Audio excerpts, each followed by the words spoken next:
Bienvenue dans les podcasts de l'Oasis à Morges.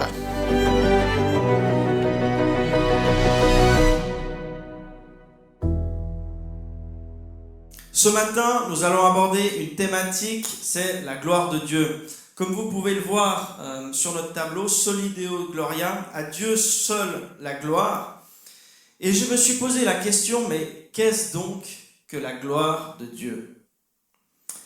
Et dans Romains 14, les versets 7 à 8, nous lisons « En effet, aucun de nous ne vit pour lui-même, et aucun ne meurt pour lui-même. Si nous vivons, c'est pour le Seigneur que nous vivons, et si nous mourons, c'est pour le Seigneur que nous mourons. Ainsi, soit que nous vivions, soit que nous mourions, nous appartenons au Seigneur. » Et plus loin, il est dit au verset 12, « Ainsi donc, chacun de nous rendra compte à Dieu pour lui-même. » Qu'est-ce que la gloire de Dieu ? Et souvent, quand j'essaie de m'imaginer qu'est-ce que c'est la gloire de Dieu, j'ai un peu comme cette image d'une poussière, d'une nuée, d'un brouillard, d'un nuage qui environne Dieu. Comme s'il y avait des paillettes autour de Dieu et comme si la gloire de Dieu avait une substance. Et en fait, ça nous pose une seconde question. Ça veut dire quoi, glorifier Dieu ? Est-ce que ça voudrait dire qu'à chaque fois que j'adore Dieu, à chaque fois que je le glorifie, que je lui rends gloire, est-ce que ça veut dire que cette nuée qui entoure Dieu augmente ? Est-ce que ça veut dire que j'ai un impact sur la gloire de Dieu ? C'est intéressant de souligner que le terme hébreu utilisé pour parler de la gloire de Dieu, pour parler de la gloire, c'est kabod. Et en fait, naturellement, littéralement, il est traduit par poids. C'est-à-dire que lorsque la Bible parle de la gloire de Dieu, elle parle du poids de Dieu. Et donc, on peut très facilement utiliser cette image, en fait, pour comprendre qu'est-ce que la gloire de Dieu.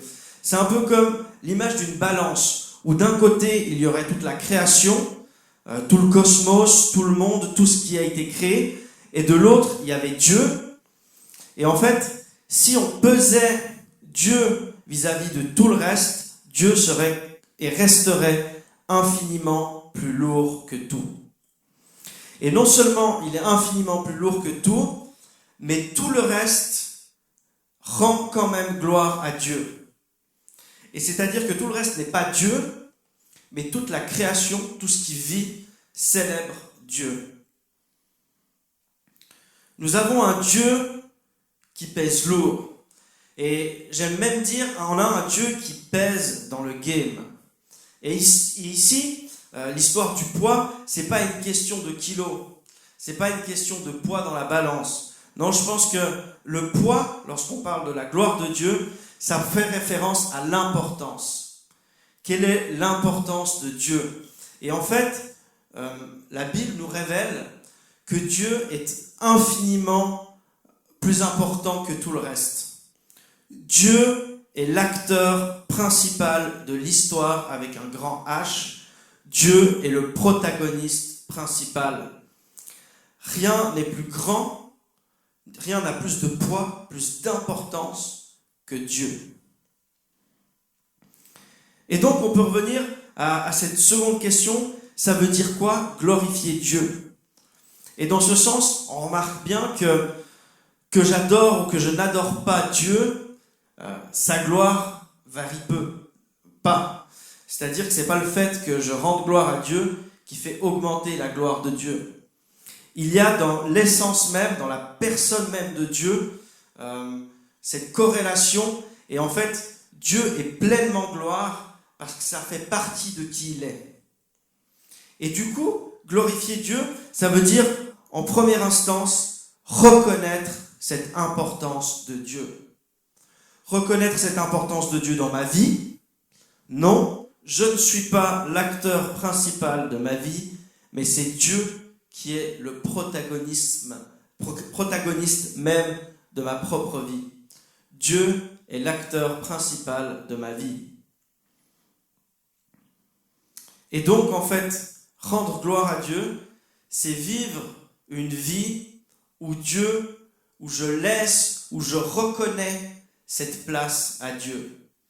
C'est vivre en disant « Seigneur, mon Dieu, tu es l'acteur principal ».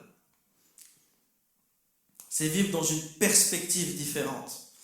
Et donc, lorsque on s'est retrouvé à Saint-Lô avec le conseil pastoral pour prier, et que cette place pour la gloire de Dieu dans notre église, cette phrase est venue en fait par rapport à la gloire de Dieu, ce qui habitait nos cœurs, ce qui nous pesait, ce que l'Esprit en fait a mis sur nos cœurs, c'est que la communauté, que l'Oasis reconnaisse pleinement et entièrement ce rôle central de Dieu dans la communauté.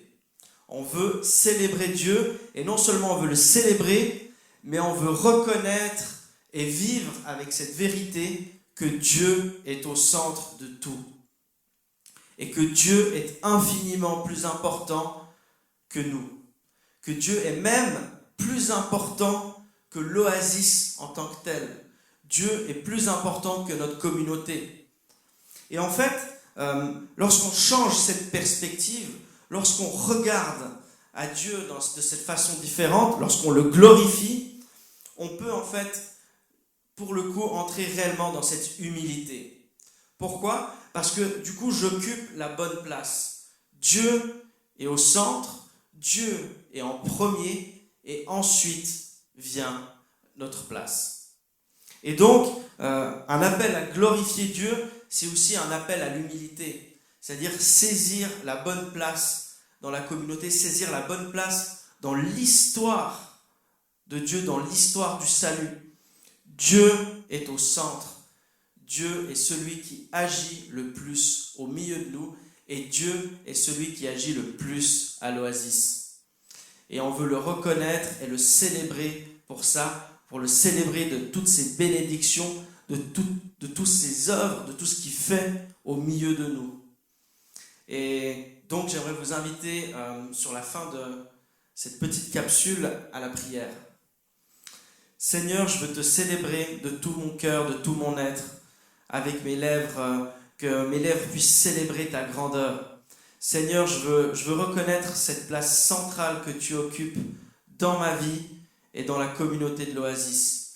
Que tu puisses rayonner, que nous puissions nous réunir, Seigneur, autour de toi. Que tu sois le centre vers qui vont tous les regards. Seigneur, que des flots de louanges puissent jaillir de nos cœurs. Seigneur, qu'on puisse te célébrer. Que dans ma vie, dans les décisions que je dois prendre, dans les choix qui s'ouvrent devant moi, dans tous ces choix, que je puisse y aller avec cette pensée, cette perspective que tu es l'acteur principal de ma vie. Seigneur, viens nous bénir, viens te révéler à nous et que nous puissions annoncer tes louanges. Amen.